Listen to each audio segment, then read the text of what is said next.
ज़ैन साहब असीं ॼाणणु चाहींदासीं अक्सर औकात हैदराबाद जी अगरि असां ॻाल्हि कयूं त हिकिड़ो वॾो तालीमी सिटी आहे, तालीमी हब आहे। असांखे तक़रीबन 5 यूनिवर्सिटीज़ उते नज़र ईंदियूं आहिनि।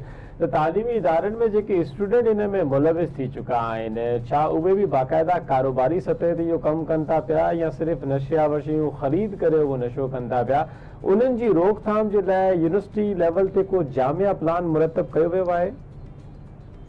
अच्छा, इनमें ॿुधाईंदा हलूं कि जेकी असां रिसेंटली जेकी कार्रवाई थी हुई उनमें असांखे जेकी शइ ख़बर पई त उहा हैदराबाद लेवल ते कॉलेज मतलब चऊं जीअं त कॉलेज लेवल ते इहा शइ हली रही हुई। अच्छा। यूनिवर्सिटी लेवल ते एज सच असांखे अञा ताईं अहिड़ी का इंफॉर्मेशन न आहे आई कि को नेटवर्क हले थो। शागिर्द बिल्कुलु इहा इंफॉर्मेशन आहे कि शागिर्द जेको आहे सो उहो पंहिंजे इस्तेमाल लाइ कनि था।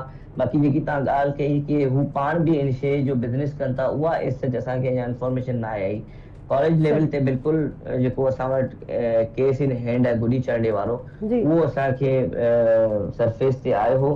बाक़ी एज सच यूनिवर्सिटी लेवल ते अञा ताईं अहिड़ी का ॻाल्हि न आई आहे जंहिंमें असांखे ख़बर पए कि यूनिवर्सिटी जा जेका शागिर्द आहिनि उहो बि इन कारोबार में इन्वॉल्व आहिनि। सही। ऐं ज़ैन साहब, जेके मंशात अवां हासिल कयूं आहिनि उन्हनि में कहिड़े कहिड़े क़िस्म जूं मंशात आहिनि, अवां असांखे ॿुधायो?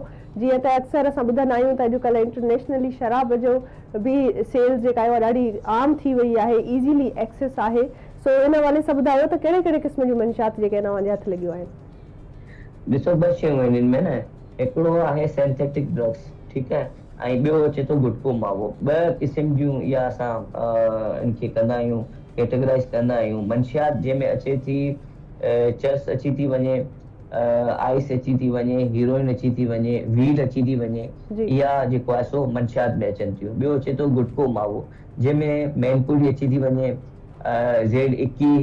Z21 अची थी वञे। इहा मतिलबु ॿ कैटेगरीज़ आहिनि, हिकिड़ो मंशियात में अचे थो, हिकिड़ो गुटको मावो में अचे थो। ॿई इलीगल आहिनि, ॿिन्ही जे मथां असांजो क्रेकडाउन जारी आहे।